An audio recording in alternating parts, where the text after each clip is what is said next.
दुर्लभ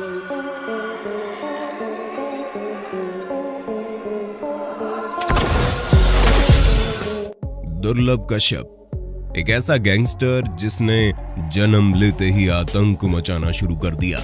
आंखों में काजल, माथे पर तिलक, कंधे पर गमछा और हाथ में चिलम का सामान लिए दुर्लभ कश्यप कहने को तो खुद को भोलेनाथ का परम भक्त कहता था, लेकिन इसके काम कहीं से भी भक्तों वाले नहीं थे। ये गुंडा अपने हर बुरे काम से पहले भोलेनाथ की पूजा करता था और पुलिस के डर और खौफ को धुएं में उड़ाता हुआ ऐसे छाती चौड़ी करके चलता था जैसे कि इससे बड़ा खलीफा कोई पैदा ही नहीं हुआ। दिखने में जितना मासूम, इरादे उतने खतरनाक। सिर्फ 16 साल की उम्र में ही मध्य प्रदेश की गलियों में इसके खौफ का डंका बजता था। हत्या से लेकर चोरी और अपहरण तक शायद ही ऐसा कोई काम होगा जिसमें इसने कच्ची उम्र में महारत ना हासिल की हो। पर वो कहते हैं ना कि जैसा बोगे वैसा ही काटोगे, इसलिए दूसरों को जिस अंदाज में इसने मौत के घाट उतारा, ये खुद भी उसी तरह मारा गया। और ये सब कैसे हुआ, इसे जानकर आपके पैरों तले भी जमीन खिसक जाएगी। 8 नवंबर साल 2000 में एक बिजनेस कारोबारी पिता और एक सरकारी टीचर मां के घर पर खुशियों की किलकारियां गूंज उठी और जन्म हुआ एक ऐसे बच्चे का जो अपने माँ बाप की आंखों का तारा था और इसलिए इसका नाम दुर्लभ रखा गया। पिता का मानना था कि उनका बेटा बड़ा होकर कुछ अलग और बड़ा करेगा और हुआ भी ऐसा ही, लेकिन दुर्लभ के काम उसे बेईमानी और जुर्म की राहों पर ले जा रहे थे। दुर्लभ ने जुर्म की दुनिया में अपने स्कूल के समय से कदम रख दिया था, क्योंकि अक्सर स्कूल में होने वाले सीनियर और जूनियर के बीच में दंगों को निपटाता था, जिसकी वजह से पूरे स्कूल में दुर्लभ का दबदबा हो गया। हर कोई इससे डरने लगा। स्कूल में दुर्लभ का खौफ इतना ज्यादा बढ़ गया था कि इसकी उम्र के लड़के इसे अपना रोल मॉडल समझने लगे। उन्हें लगता है कि दुर्लभ की जिंदगी से शानदार कुछ है ही नहीं, जहां हर कोई दुर्लभ के एटीट्यूड और अंदाज से इंप्रेस होता रहता था। दुर्लभ को यह पता था कि कई सारे लड़के उससे प्रभावित होते हैं, इसलिए उसने अपने ही जैसे लड़कों को मिलाकर एक गैंग बना लिया और गैंग के लड़के इसके कहने पर किसी को भी मौत की नींद सुला देते थे। कहा तो ये भी जाता है कि दुर्लभ का नाम इतना ज्यादा चलता था कि दूसरे शहरों से भी लड़के इसकी गैंग में भर्ती होने के लिए अपना घर बार छोड़कर उज्जैन आने लगे थे। समय बीतता गया और दुर्लभ की गैंग और ज्यादा मजबूत और बनती गई, जिसने पूरे मध्य प्रदेश में अपने नाम का खौफ पैदा कर दिया। कुछ समय तक तो लोगों को लगा ये छोटा बच्चा है जो कुछ समय में समझ जाएगा, लेकिन वक्त के साथ दुर्लभ के इरादे मजबूत हो गए और अब वो पुलिस के लिए नासूर बनता जा रहा था। जिस 17 साल की उम्र में बच्चे स्कूल में किताबों के बीच रहते हैं, उसी उम्र में दुर्लभ के ऊपर कई सारे आपराधिक मामले दर्ज हो गए थे, जिनमें फिरौती, जान से मारने की धमकी, किडनैपिंग जैसे बहुत से संगीन मुकदमे उज्जैन के कई सारे थानों में दर्ज हो चुके थे। और मात्र 18 साल की उम्र तक पहुंचते पहुंचते दुर्लभ के ऊपर पूरे 9 गंभीर मुकदमे दर्ज किए जा चुके थे। लेकिन इन सारी चीजों से दुर्लभ कश्यप को रत्ती भर भी फर्क नहीं पड़ता था। वैसे कहा जाता है कि दुर्लभ को उज्जैन का भाई बनाने में सोशल मीडिया का भी बहुत बड़ा हाथ था, क्योंकि इसने अपने सोशल मीडिया के बायो में लिख रखा था कि एक कुख्यात बदमाश, हत्यारा और अपराधी है। कोई सा भी विवाद हो, कैसा भी विवाद हो, इससे संपर्क कीजिए। और इसी तरह के पोस्ट के जरिए दुर्लभ और उसका गैंग लोगों को धमकाने का भी काम करता था। पर वो कहते हैं ना कि जुर्म की लाइफ टाइम ज्यादा बड़ी नहीं होती। तभी तो 27 अक्टूबर 2016 में जैसे ही पुलिस को इन खतरनाक सोशल मीडिया पोस्ट के बारे में पता चला, वैसे ही दुर्लभ और उसके गैंग के 23 लड़कों को गिरफ्तार करके पुलिस ने जेल में बंद कर दिया। ये पहली बार था जब दुर्लभ कश्यप के हाथों में हथकड़ी लगी थी।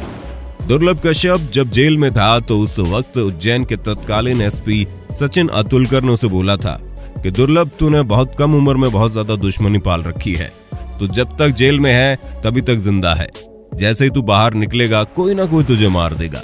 और बाद में एसपी साहब की कही यही बात बिल्कुल सच हो गई, क्योंकि साल 2020 में लॉकडाउन से पहले दुर्लभ जमानत पर छूटकर जब जेल से बाहर आया तो उसने ज्यादा उत्पात नहीं मचाई और वो इंदौर में रहने लगा। और जब लॉकडाउन खुला तो वो अपनी माँ के पास वापस उज्जैन चला गया।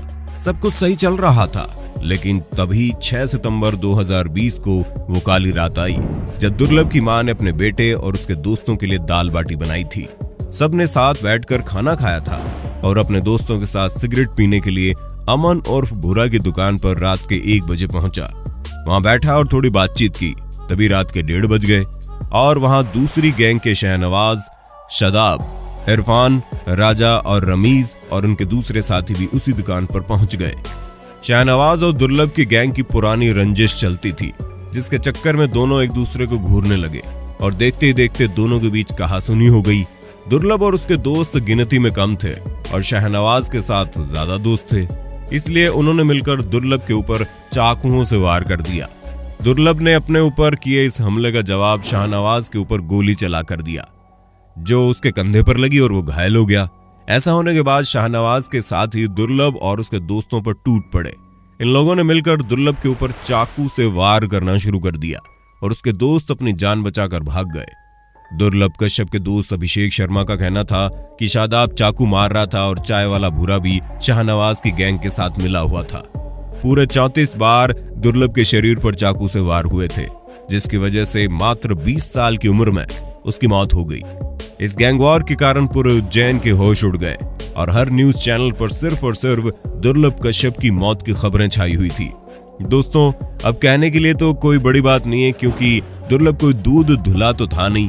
उसके साथ जो भी हुआ वो नहीं होना चाहिए था, पर बदकिस्मती से दुर्लभ के कामों की सजा उसकी मां को भुगतनी पड़ी, जिस मां ने कुछ समय पहले अपने बेटे को अपने हाथों से बना खाना खिलाकर भेजा था। उसे क्या पता था कि घर का वो बेटा कभी लौट कर आएगा ही नहीं। दुर्लभ की मौत के 7 महीने बाद उसकी मां पद्मा ने इस दुनिया को अलविदा कह दिया। पिता मनोज कश्यप का कहना है कि जिस राह पर उनका बेटा गया, कोई और युवा उस रास्ते पर न जाए और जुर्म की दुनिया से हमेशा दूर रहे। वैसे कि आपको मालूम है, दुर्लभ हत्याकांड यहीं पर नहीं थमा, क्योंकि जिस आरोपी ने दुर्लभ की हत्या की थी वो जेल की छत पर चढ़ा और न जाने कैसे नीचे गिर गया, जिसकी वजह से वो बहुत बुरे तरीके से घायल हो गया और अस्पताल पहुंचते ही उसने दम तोड़ दिया। दोस्तों, आज से करीब 2 साल पहले दुर्लभ कश्यप ने अपने फेसबुक प्रोफाइल पर एक पोस्ट डालकर दहशतगर्दी फैलाने का काम शुरू किया था। उसने बाकायदा अपनी हर एक चीज के लिए रेट तय कर दिए थे। पुलिस ने अक्टूबर 2018 में दुर्लभ की गैंग के 23 सदस्यों को गिरफ्तार किया था, जो कि बहुत ही कम उम्र के थे और इनमें से कुछ तो नाबालिग भी थे। पर इतनी कम उम्र में भी गुंडागर्दी से लेकर मारपीट और लोगों को डराने के सभी काम करते थे। दुर्लभ ने खुद अपने फेसबुक अकाउंट पर साफ साफ ये लिखा था कि वो एक बहुत ही कुख्यात हत्यारा और अपराधी है। जिस किसी को भी अपने उलझे हुए मसलों को सुलझाना है, वो दुर्लभ से संपर्क कर सकते हैं। यानी कि दुर्लभ खुलेआम डिजिटल मीडिया के जरिए अपनी गैंग को बढ़ाने में लगा था। धीरे धीरे दुर्लभ ने फेसबुक को अपना सबसे बड़ा हथियार बना लिया और इसकी प्रोफाइल में धमकाने और हत्या की पोस्ट भी डाली जाती थी। हद तो तब हो गई जब गैंग के लोगों की फेसबुक आईडी को मैनेज करने के लिए लोगों की एक टीम बनाएगी, जो बिल्कुल प्रोफेशनल तरीके से दहशत फैलाने वाली पोस्ट करते थे। दुर्लभ कश्यप वो नाम था जिसने नाबालिग उम्र में ही जुर्म की दुनिया में अपने पैर पसार लिए थे। और ये कहना गलत नहीं होगा कि अगर इस तरह से दुर्लभ की मौत न हुई होती तो न जाने अब तक कितने लोगों को मार चुका होता, क्योंकि जब उसने इतनी कम उम्र में बेखौफ होकर इतने सारे कांड कर दिए तो जाहिर सी बात है जैसे जैसे इसकी उम्र बढ़ती वैसे वैसे इसकी हिम्मत भी बढ़ती, जो इसे कुछ भी करने पर मजबूर कर सकती थी। और क्या पता दुर्लभ के रूप में हमें एक नया दाऊद इब्राहिम देखने को मिल जाता, क्योंकि इस तरह के लोग किसी स्कूल या कंपनी में बनकर नहीं तैयार होते, बल्कि खुद दुनिया पर अपना राज जमाने के लिए अपराध के दलदल में खो जाते हैं।